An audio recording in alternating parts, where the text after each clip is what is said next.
Hello and welcome to Exploring Watercolours with me, Charles Pierson. I hope that you'll find this tutorial interesting and informative. In this tutorial we'll be painting this dawn scene of a sunrise over a misty field with a row of trees in the background and a fence and some birds just to give a little bit of extra interest to the sky. I've listed the materials I've used in the text under the video. It doesn't particularly matter what colours you use. If you haven't got the same ones that I use, that doesn't matter.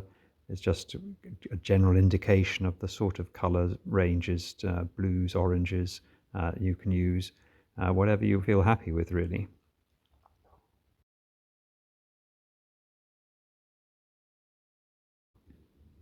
I'm starting off by wetting the paper all over so that I can get a smooth graduation from the darker blues at the top of the sky down through the light blues to the oranges and then on down into the greens of the field. It is possible to do this on dry paper if one runs a bead of wash all the way down. In this particular case I prefer to use the wet and wet technique.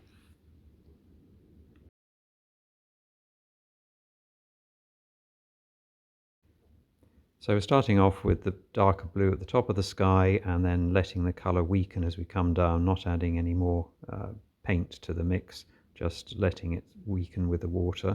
And then as it transitions down, I do add some red in to enable us to then add the orange without any worries about perhaps the orange and blue mixing to make more of a brown muddy colour. The reds, it's a useful technique when you're painting skies, is to put a layer of red between the blue and any other colour like a yellow or a orange that you're going to then apply nearer the horizon.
As you can see, there's a bit of a collection of paint here on the horizon, and because I want to create a misty effect by leaving some white paper there, I'm going to mop that up to avoid it causing any backwash problems.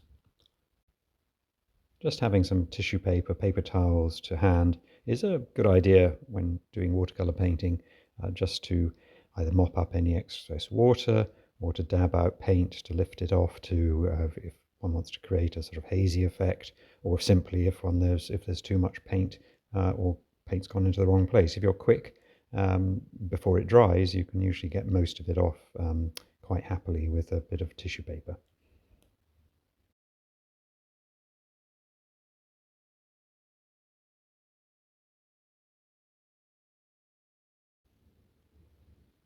The greens are a mixture of the blue I was using for the sky and a yellow, in this particular case, Hansa Yellow Deep, which is quite a deep yellow.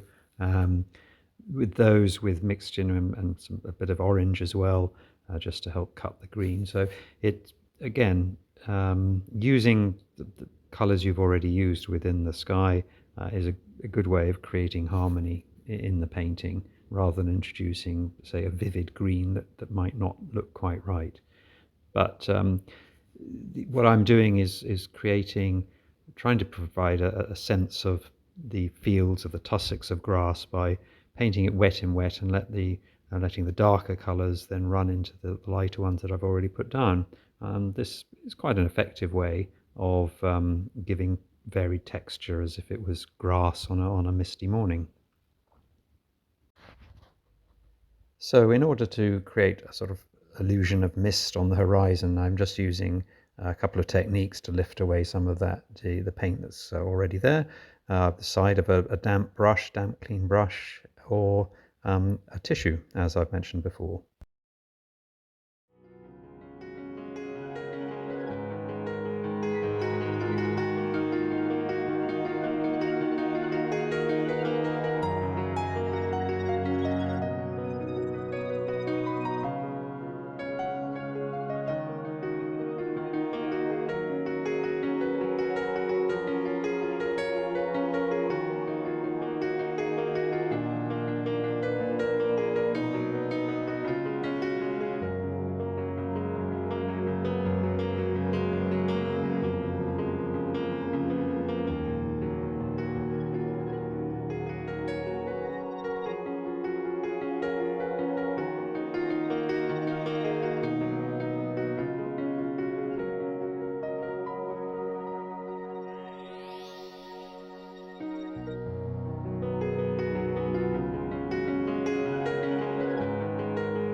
As I'm painting the grasses, I'm keeping some lighter areas just to add interest. If the green was too uniform, it would look quite dull. So where the mist line is, keeping some of that area a lighter green so that it has more of a light effect to enhance the feeling of light emanating from the center of the painting.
So now that the first wash is dried, we can see that the colours are a lot paler, as is always the case with watercolour.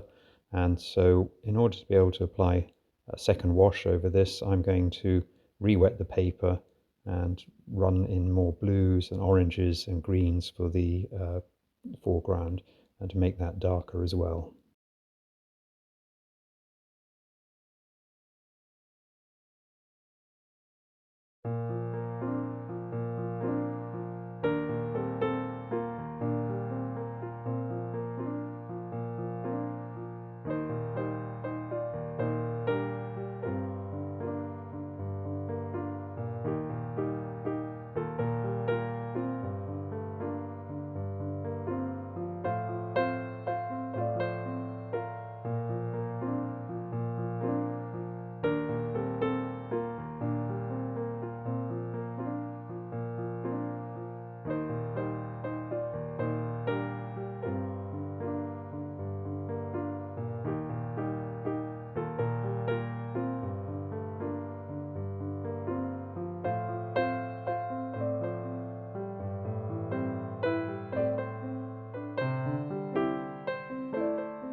As the paper's still wet, I can go back to the upper sky there and add in some more blues and reds to create some high clouds. I'm able to do this because the paper is still quite damp. If it was sort of on the cusp of drying and you add more wet paint in on top of it, it could cause blooms, those sort of cauliflowers as people refer to them, which we wouldn't want. So you just have to be a little bit careful to make sure that if you are going back, if it's all within the same wash, that's fine. If it starts to dry, then just be careful that indeed if it's on nearly dry, then you'd have to wait till it dries and then properly re-wet it before applying the colour again.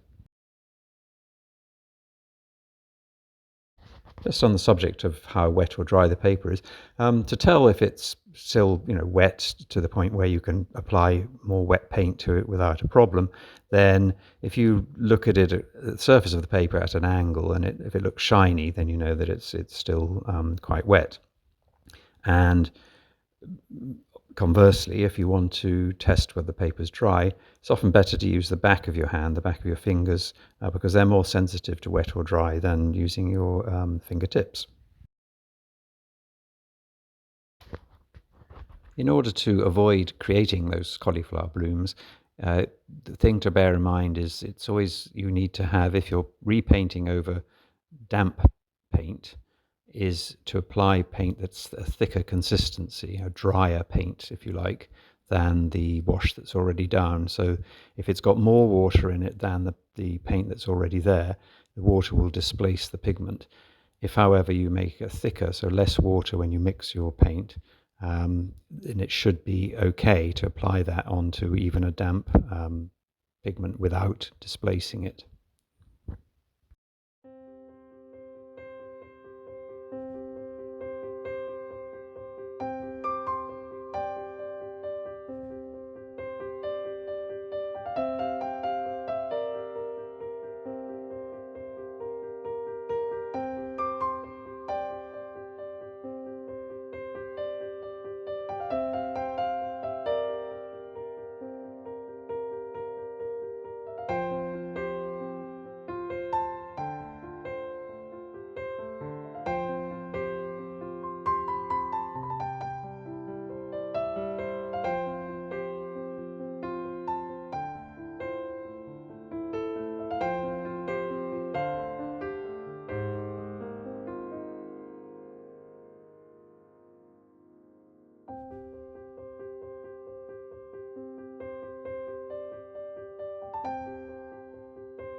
Now turning our attention to the distant tree line, I'm painting the trees in quite a dark mix of blue and yellow to create a dark green in order to give a bit of contrast with the foreground and make it stand out against the sky. This tree will actually end up being quite a focal point for the painting.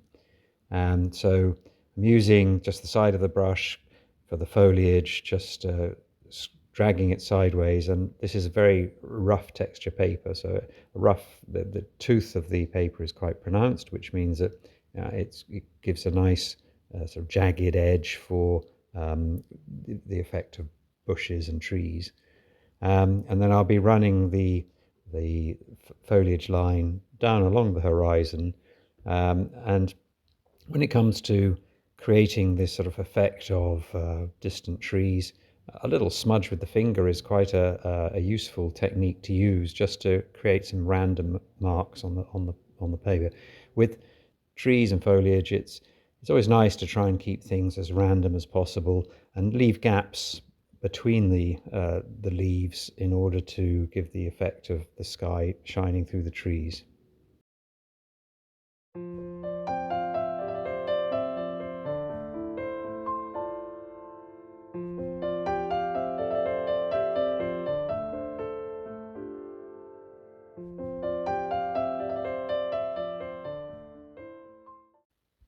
You'll notice me smudging some of the paint here and there with my fingertip, which is quite a nice way of creating some random marks which are useful for bushes, foliage, that sort of thing.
Once I'd painted the trees in the distance, we can see that they're quite dark, which was intentional to create a stronger focal point.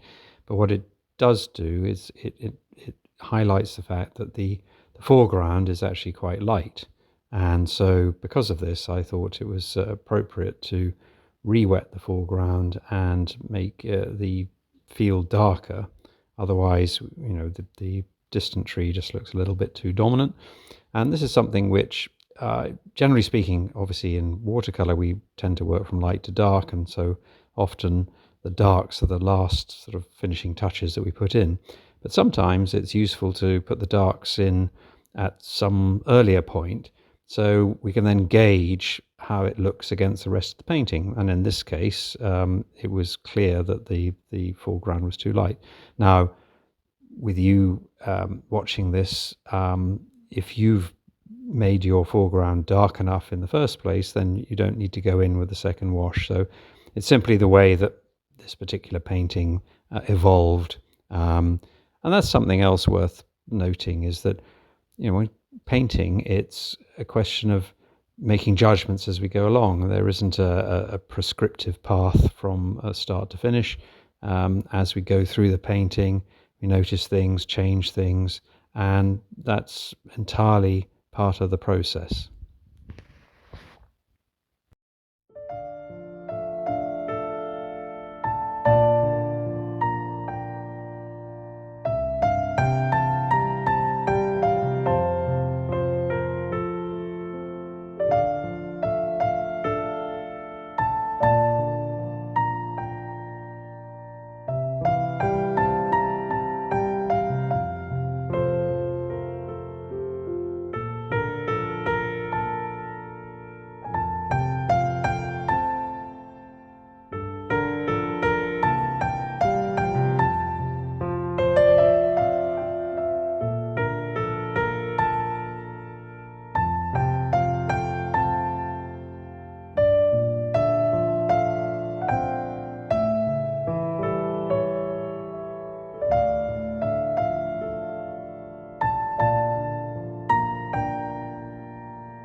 Now, the original reference photo that I used for this painting had some horses in the distance, which would have been quite tricky to paint.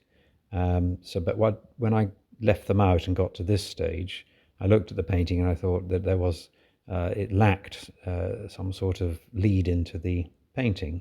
And, again, this is something worth thinking about.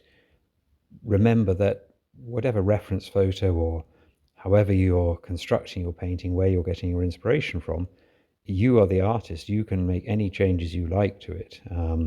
Yes, there were horses in the original one, but I've decided to leave them out and put in something else to give a more sense of interest. So never be constrained by the reference photo that you have in front of you.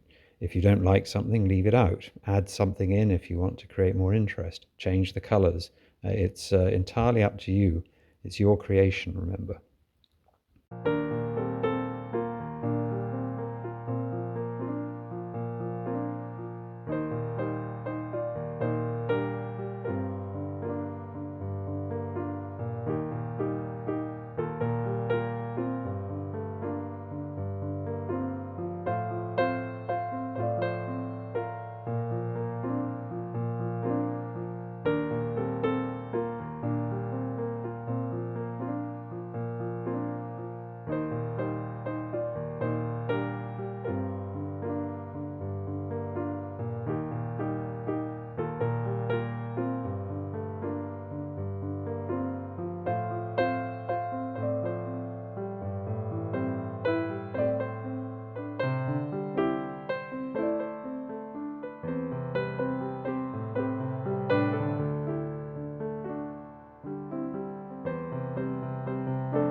So I decided a line of fencing would make a good addition to draw the viewer's eye in, give it a bit of a focal point leading in towards the tree in the distance.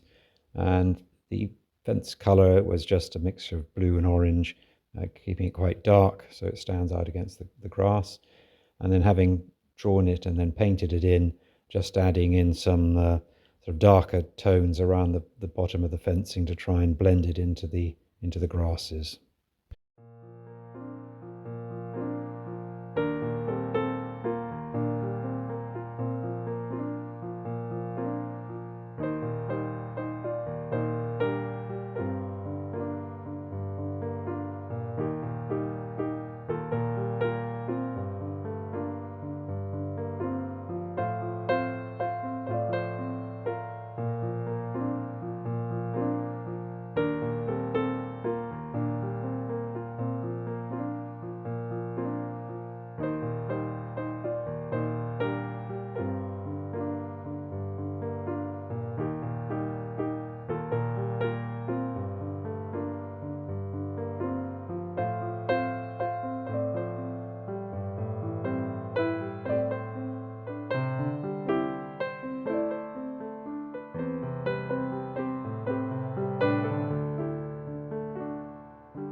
once I'd painted the fencing, I thought that it looked a little bit uniform, a little bit drab in colour. So I used some white gouache just to add some highlights, which you'll notice that when I first apply it, it looks quite white, but it very quickly dulls down. One way to to get a whiter effect is to use more gouache and particularly straight from the tube. Or there is a product called bleed proof white. One of the brands is Dr. Martens, and it's more like an ink, and that does stay white even over a dark background. So that's quite a useful supply to have if you often want to add very distinct white highlights to your paintings.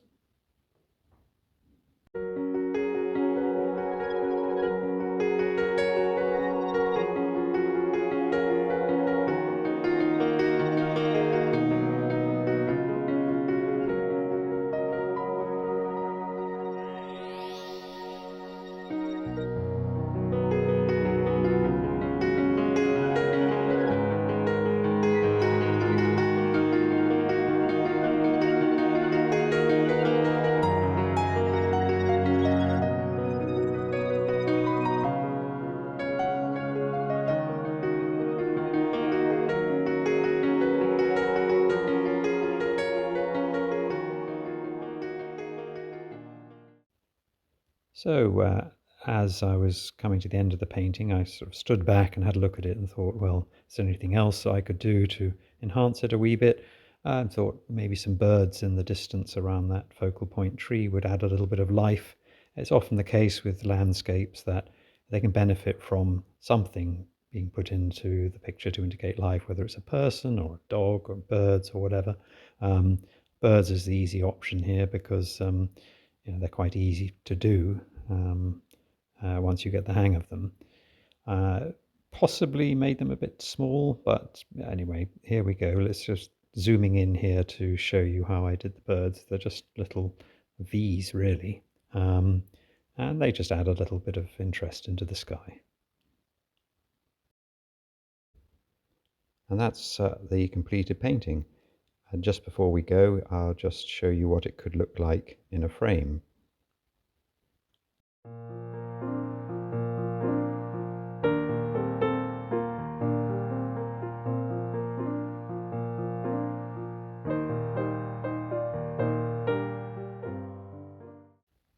So that concludes the tutorial, which I hope has been helpful. A number of various tips and techniques that I've discussed. If you want to know more or have any questions, I'm always happy to take those via email or perhaps in the comments below if they're straightforward. The email address is shown in the text below the video. If you've enjoyed this tutorial and want to see more as they come out, then subscribe to the channel and select notifications, and you'll get a notification when my next tutorial is released. Until then, enjoy your painting and thank you for watching. Goodbye.